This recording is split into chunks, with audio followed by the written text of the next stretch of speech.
Mas moderator karena masih muda dan ganteng ya. Ini Mas Koko. Salah satu koordinator di Direktorat oleh Melatfo. Mas Koko ya, Mas Koko. Oke, kita mulai. Assalamualaikum warahmatullahi wabarakatuh. Salam sejahtera untuk kita semua. Selamat malam. Tentunya juga salam sehat. Karena kalau tidak sehat tidak mungkin kita ada di sini Bapak Ibu semua. Tentunya pertama-tama marilah kita panjatkan puji syukur kepada Allah Subhanahu wa taala, Tuhan yang Maha Kuasa, karena berkat rahmat dan karunia-Nya kita masih diberikan kesehatan lahir dan batin, sehingga kita bisa datang untuk bersilaturahmi, kita berdiskusi terkait bantuan pembangunan balai latihan kerja komunitas. Jadi Bapak Ibu semua, sebelum saya lanjutkan, tadi Mas moderator sudah menyampaikan, memperkenalkan bahwasanya nama saya bisa Bapak Ibu baca. Alhamdulillah saya sudah berhaji ya, alhamdulillah. Berkat doa Bapak Ibu semua walaupun belum kenal, tapi sesama muslim harus saling berdoa. Jadi saya Dulu Setiadi. Jadi kalau ditanya apa dulu aslinya dari mana? Saya itu campuran Jawa dan Sunda. Saya putih kan orang Sunda, tapi saya tegas kan orang Jawa. Tapi orang Indonesia semua tegas ya untuk kebaikan. Nah, kebetulan jabatan saya saat ini sebagai Inspektur 4 Inspektorat Jenderal Kementerian Ketenagakerjaan.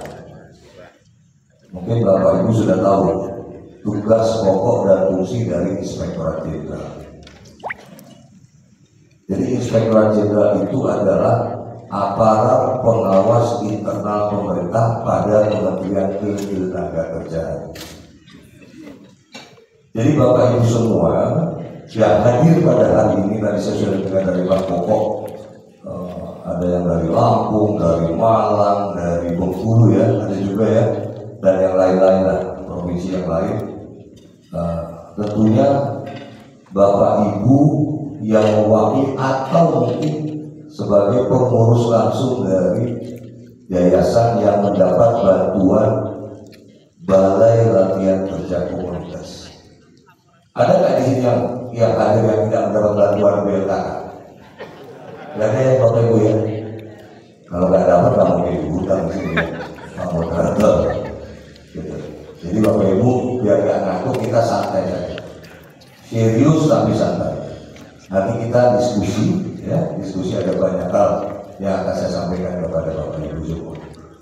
Jadi saya lanjutkan, Inspektorat Jenderal itu adalah melakukan pengawasan internal terkait tata kelola keuangan dari APBN yang dikelola oleh Kementerian Ketenagakerjaan.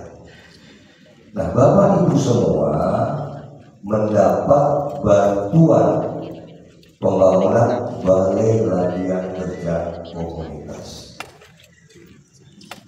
Oleh karena itu kami Inspektorat Jenderal ditugaskan oleh Menteri untuk mengawasi terkait tata kelola dana bantuan yang terima Bapak Ibu.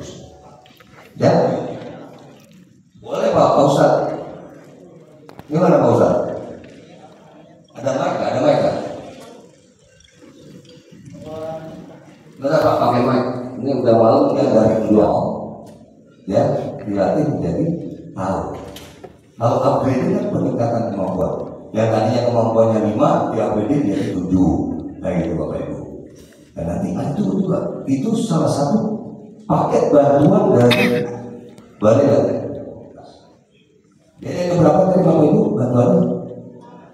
4. Pembangunan, bantuan peralatan, program pelatihan, yang terakhir pelatihan instruktur. Dan saya jamin 2016% Bapak Ibu akan terima itu semua. Asalkan tahapan-tahapan bantuan itu semua berjalan sesuai aturan. Seharusnya 4 paket, ya, 4 paket yang tadi saya sebutkan tadi. Tapi untuk tahun 2021 hanya 1 paket. Apa? Hanya pembangunan saja. 3 paket lagi itu dilakukan tahun 2000 kwitansi atau nota dari toko yang asli, lengkap bermaterai. Nah, materi sesuai aturan. Itu Bapak Ibu. Tadi saya sampaikan, jangan sampai kwitansinya itu dibuat Bapak Ibu sendiri. Ya. Kwitansi itu benar-benar dikeluarkan dari toko di mana Bapak Ibu membeli bahan-bahan untuk pembangunan atau material yang membangun workshop BLKK. Ini terjadi Bapak Ibu. Pada saat BPK melakukan pemeriksaan, dicek kwitansinya itu ternyata toko itu mengatakan saya tidak pernah mengeluarkan kwitansi tersebut. Apa yang terjadi? Kwitansi dan nota yang dikeluarkan dari toko di mana Bapak Ibu membeli. Mas. Nah, ini permasalahan-permasalahan yang ditemui pada saat pembangunan BLKK, pada saat monitoring. Jadi pada saat pembangunan kan Bapak Ibu ada nggak yang datang di monitoring? Ada. Nah ini pada saat monitoring ada beberapa hal yang disoroti. Nah mudah-mudahan ini bisa diperbaiki oleh Bapak Ibu kalau ada, termasuk yang saya paparkan di sini, yang terkait dengan mirroring ini ya, tertukarnya tata letak bangunan yang tidak sesuai jurnis antara sisi kanan dan sisi kiri ataupun sebaliknya. Paham nggak masih Bapak Ibu? Yang seharusnya di kiri Bapak Ibu melakukan harus kanan jadi kiri.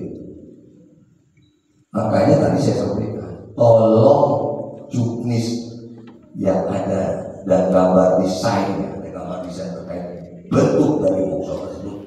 Udah blok itu aja ditiru. Gak usah macam-macam diukir-ukir. Ya, kalau pusing sendiri. Udah itu ikutin aja. Ya, Bapak Ibu ya.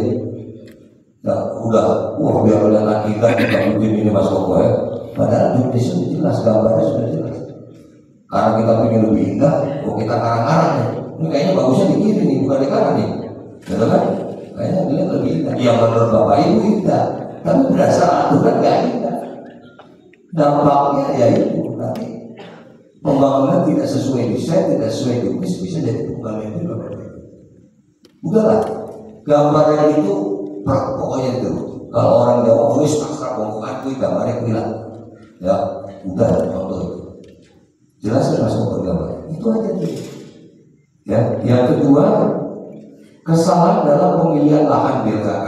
Lahan yang dibangun kurang layak seperti daerah irigasi dan perabotan bencana. Nah ini sudah darat kapal. Saya yakin Bapak Ibu semua yang sudah mendapat bantuan terkait lahannya sudah diidentifikasi oleh teman-teman dari Lembat, ya, bahwasanya lahan yang digunakan untuk pembangunan BLKK itu sudah sesuai aturan. Tapi ada syarat-syaratnya nanti saya sampaikan. Ya, bisa diperbanyak, tapi apa syaratnya? Nanti di paparan berikutnya, sabar. Filmnya kan bertahap, ya, gitu. Yang pasti Bapak Ibu harus tahu jangka waktu pembangunannya adalah 120 hari kalender. Hari kalender. Kalau hari kalender beda dengan hari kerja. Bedanya apa? Kalau hari kalender mau tanggal merah, ya 1 minggu itu. Jadi Bapak Ibu, kalau tanggal kerja kalau kami PNS 5 hari kerja, Senin sampai Jumat. Tapi kalau ada hari kalender 1 minggu juga gitu. Itu namanya hari kalender. Ini juga terdapat 4 BLKK yang merupakan tadi sudah saya sampaikan, dan pembangunan untuk tahun 2022. Ya, kita nggak bahas itu ya, itu lain urusannya, biar mereka saja. Kenapa sampai mengundurkan diri? Pertama permasalahannya adalah kurang profesionalnya tukang atau pekerja. Nah ini, Bapak Ibu carilah tukang yang benar-benar berpengalaman. Jangan tukang baru belajar, nanti pusing sendiri Bapak Ibu. Kalau tukang yang sudah pengalaman, dia lihat gambar desain yang ada di jurnis, dia paham. Tapi kalau tukangnya baru belajar, dia meraba-raba. Tadi yang jawab, harus ada tak kiri kanan dan kiri kanan. Karena tukangnya belum profesional. Gitu ya, Bapak Ibu. Tolong cari tukang atau pekerja yang sudah profesional, sudah pengalaman. Gitu. Yang kedua, terbatasnya bahan bangunan yang dipersyaratkan dalam juknis. Jadi Bapak Ibu pelajari juknis itu terkait dengan bahan bangunan itu seperti apa. Ya, saya berharap sih mudah-mudahan tidak ada kesulitan terkait bahan bangunan sesuai juknis. Karena di dalam juknis itu ya bahan bangunan dan bangunan standar lah yang untuk pembangunan gedung atau rumah atau workshop atau bengkel ya workshop itu. Nah, jadi nggak akan dipersulit insya. Yang kedua ini yang paling penting, cuaca buruk. Ya, apalagi sekarang ini Bapak Ibu tahu musim hujan. Hujan itu ini pasti akan mempengaruhi dari pekerjaan yang akan Bapak Ibu selesai. Pelaksanaan dapat diperpanjang. Ini yang saya sampaikan tadi.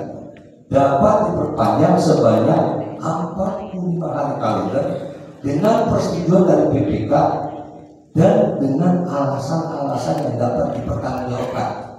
Jadi jangan karena ada kesempatan diperpanjang.